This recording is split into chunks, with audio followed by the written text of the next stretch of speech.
Bonjour à tous, donc je vous retrouve aujourd'hui pour un nouveau petit tuto sur le logiciel Dixtool.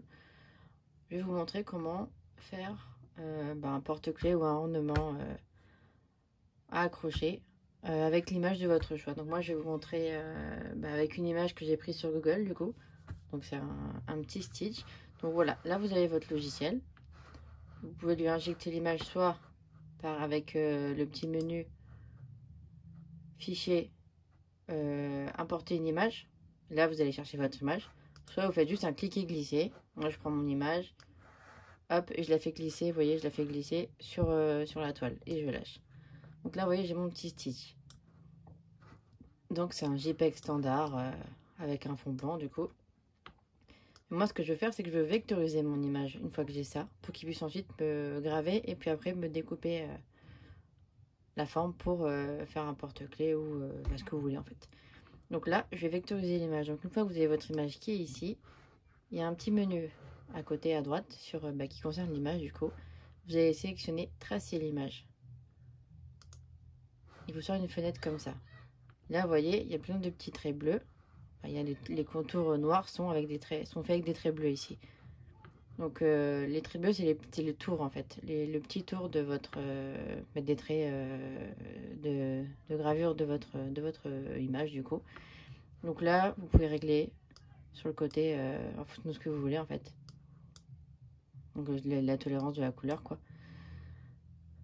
Donc en général je le laisse plutôt vers le milieu quoi. Là je vois c'est plutôt correct du coup comme ça. Ensuite réduction du bruit, c'est tous les petits trucs qui servent pas du coup. Hop, vous mettez au minimum du coup ça sera pas trop mal. En fait on voit au niveau de l'écran tout ce qui va rester après. On joue sur les curseurs en fait. Et ce qui est bien, c'est si j'avais fait une image en couleur, il m'aurait proposé la superposition par couleur. Ça, c'est super. Donc là, j'ai ça. Donc là, après, j'ai pas trop besoin. Je vais vérifier qu'il y ait bien tous les petits détails. Donc ça, c'est sur le cadeau. Maintenant qu'on voit les étoiles, tout ça, ça me suffit. Hop. C'est dans l'autre sens, donc c'est comme ça. Voilà. Hop. Vous jouez en fait, vous jouez sur les curseurs et quand ça vous plaît, vous faites OK. Voilà. Donc là, ça m'a l'air plutôt correct.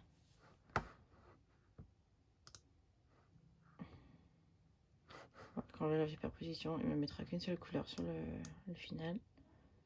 Hop. Donc là, voilà, bon, ça fait plutôt correct. Les traits ont l'air plutôt lisses, tout ça. Donc là, une fois que vous avez ça, vous faites enregistrer. Donc là, j'ai mon image. En fait, elle, maintenant, je la décale, j'en ai plus besoin. Et là, vous voyez, il m'a sorti un calque. Un seul calque pour mon projet.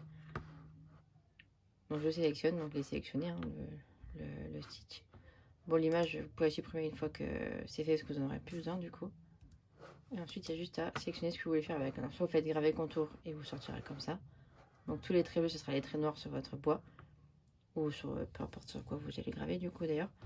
Si vous faites graver, ça vous sort bien l'image comme il était en fait au départ sur l'image basique. Je vais peut-être la remettre comme ça, je vous remontre. Hop. Voilà. Vous voyez du coup. Donc ça serait gravé en fait. Ça serait gravé sur votre support. Donc c'est très ressemblant, vous voyez, avec l'image de départ. Sauf que là maintenant on a une image vectorisée ici. Donc pour la gravure, pour la découpe, pour ce que vous voulez. Donc une fois qu'on a ça, je la dégage. Et une fois que j'ai ça, après je choisis ce que je veux faire. Donc si vous voulez juste graver ça, ben, vous pouvez lancer juste la gravure comme ça. Mais moi ce que je veux faire, c'est découper ensuite le tour. Donc, une fois que vous avez ça, vous sélectionnez juste en dessous, ligne extérieure. Et ça, ça va vous faire un contour. Oui, j'ai déjà mon contour là, vous voyez, qui s'est créé. Après vous réglez la taille de votre contour. Donc moi je mets 1 mm, je trouve que c'est largement assez du coup. Après on peut aussi aller dans le négatif, c'est-à-dire que le contour va être fait à l'intérieur. Mais je vois pas du tout l'intérêt de couper à l'intérieur de mon image. Donc là je vais laisser 1 mm. Je confirme. Et voilà. Hop. j'ai mon tour. Vous voyez, j'ai à la fois mon image qui va être gravée et mon contour qui va être découpé. Donc moi, ce que je veux maintenant, bien sûr, c'est ajouter un petit trou pour pouvoir passer mon anneau. Donc, parce que moi, je vais vouloir faire un porte-clés avec. Donc, rien de bien compliqué. On va ensuite, à gauche, vous voyez, ici, il y a plusieurs menus. Vous allez dans l'espèce de carré avec le petit rond, vous sélectionnez forme. Et là, vous prenez la forme que vous voulez. Donc là, il n'y a pas toutes les formes. Là, vous allez appuyer sur la petite flèche pour faire apparaître les autres formes. Moi, je veux un trou, donc je vais faire un rond. Donc, je prends mon petit rond.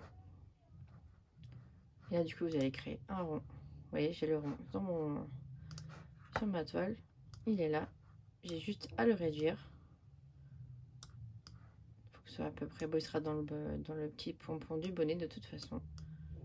Je pense que là, ça sera pas mal. Donc, une fois que j'ai ça, vous voyez à peu près la taille qu'il fait. On voit pas trop bien parce que c'est un peu... Je vais le mettre en noir pour vous montrer mieux. On change la couleur. Voilà, là, j'ai changé. J'ai mis en noir. Vous voyez à peu près la taille du trou du trou pour l'anneau du coup. Donc là, une fois qu'on a ça, moi je vais juste sélectionner mes deux parties. Je vais les grouper ensemble, comme ça je peux les faire décaler toutes les deux en même temps. Moi je lâche et je les déplace toutes les deux. Donc là, ce que je fais, c'est que je remets en place mon contour sur mon image. Et là, j'ai mon image avec le contour. Mais ce que je vais faire, je vais le réduire maintenant, parce que là c'est trop grand. Je vais pas faire un porte-clés qui fait 30 cm non plus. Donc là, voilà, je décale je réduis mon motif. Et voilà ce que j'ai. Donc là, il fait combien? 6 cm de hauteur. Ça fait à peu près quoi? 6 cm de hauteur, ça fait un peu grand. Ouais, ça peut être... Ouais, c'est pas mal. 6 cm de hauteur, je vais laisser comme ça. Puis après, vous avez vu, c'est un truc de Noël. Hein. Donc au pire, je l'achète, je l'accrocherai dans mon sapin. Donc voilà pour ça. Alors une fois que vous avez ça, bah, vous allez... commencer à paramétrer vos réglages. Donc moi j'ai une Nix tous les mains ultra, donc elle n'est pas encore branchée, hein. Vous voyez c'est gris en haut, c'est pas encore vert. Donc je vais sélectionner ce que je veux comme paramètre. Donc moi ça sera du tilleul en 3 mm en contreplaqué. Donc je vais prendre 3 mm basswood plywood pour mon bois. Une fois que j'ai ça, après je peux sélectionner en bas, changeant les formes, mes calques, pour mettre mes paramètres comme je le souhaite. Donc là, le calque bleu, j'ai dit que ça serait pour la gravure. Du coup, c'est mon stitch. Et ça sera juste gravé. Parce que vous voyez, si je fais graver contour, c'est juste les traits fins. Moi, je veux pas. Moi, je veux qu'il soit vraiment joli, bien gravé, que ça fasse très sympa, que ça fasse super sympa sur le bois, en fait. Donc là, moi, je vais graver. Donc là, en général, moi, je grave toujours en 170 en vitesse et puissance 40. Parce que je trouve que c'est très joli, en fait, la gravure. Le rendu est plutôt sympa. Et ni trop clair ni trop foncé. Donc moi c'est ça qui me convient. Donc voilà. Et ensuite pour la découpe, je sélectionne mon calque noir. Et je vais sélectionner ici dans mes réglages couper. Parce que je veux qu'il soit coupé. Donc moi en général pour la couper ce bois là, je descends un peu la vitesse et la puissance. Je me mets en vitesse 8 et puissance 80. Après ce qui est bien avec Xtool, quand c'est des matériaux qu'il connaît, ils proposent des paramètres et on peut voir du coup à ce niveau là le rendu avec leur test à eux. Donc comme le bois est similaire, moi je vois que si je choisis ces paramètres là, bah, mon bois sera quand même coupé. Si je prends cela, bah, là il sera pas coupé par exemple. Donc là je vois à peu près ce qui me convient le mieux, qu'il n'y a pas trop de traces de cramé sur le côté. Et moi c'est celui-là qui me convient le mieux. Donc je reste sur celui-ci. Une fois que j'ai ça, je mets en route ma machine et puis après je vous reprends tout de suite. Donc là, voilà, dans ma machine, j'ai placé mon matériau, donc, mon matériau. Donc là, c'est une chute qui me reste des montgolfières. Donc, je vais faire mon petit ornement stitch dans cette planche. Donc, je vais peut-être essayer de le réduire un peu après si ça rentre pas. Je vais voir ça. Donc là, je vous reprends sur l'ordinateur. Je fais tout ce qu'il faut et ensuite, on revient ici pour régler la taille de l'endroit où je vais devoir graver. Et couper et puis je vous montre ça. Donc voilà, sur l'ordinateur, donc là j'ai fait mes marques en fait sur ma surface de travail. Donc je vous explique vite fait à quoi ça sert. En fait, la M1 Ultra, moi de mon côté, elle possède un positionnement par point pour le réglage de la taille de notre matériau, du coup, de l'endroit où on va graver, enfin faire notre travail. Donc là, il suffit juste de choisir marquer. Donc là, j'ai mon logiciel qui est à moitié anglais. Il est en franglais, on va dire. Français-anglais. Donc je sais pas pourquoi. Donc je regarde pourquoi. Parce qu'il y a bien marqué français. Donc bah moi, j'ai marque, mais vous aurez sans doute marqué. Vous cliquez dessus. Il vous ouvre ça. Donc vous choisissez ce que vous voulez comme motif. Ensuite, tout se passe au niveau de la machine. Avec le petit positionnement par point. Vous choisissez votre croix. Vous voyez, il demande 2 points. Donc moi, j'ai fait 2 rectangles. Un point en haut à gauche, un point en bas à droite. Vous faites OK et vous mettez votre forme sur votre toile du coup. Comme moi j'ai fait ici. Donc là du coup, je vois que mon stitch a l'air assez grand. Enfin, peut-être même un poil trop grand du coup. Donc ce que je fais, c'est que je vais juste réduire un peu la taille. Tant pis, c'est juste pour un test, un peu la vidéo. Donc voilà pour celui-là. Donc là pour moi, il est fini.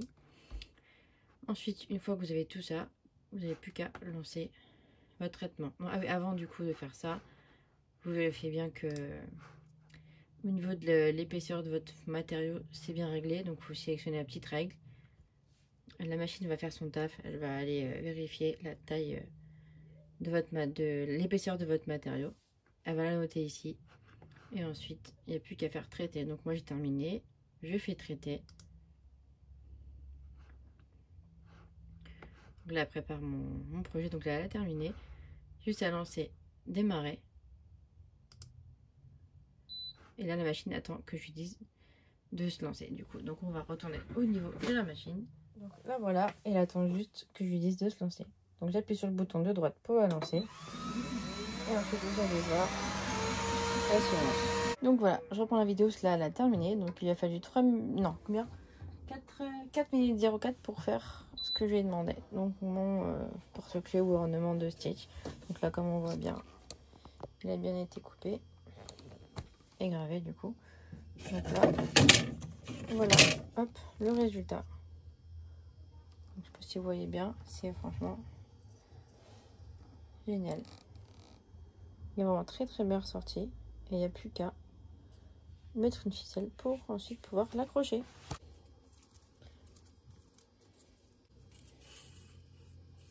Voilà. Voilà. Allez. Hop. Voilà, on coupe ce qui dépasse.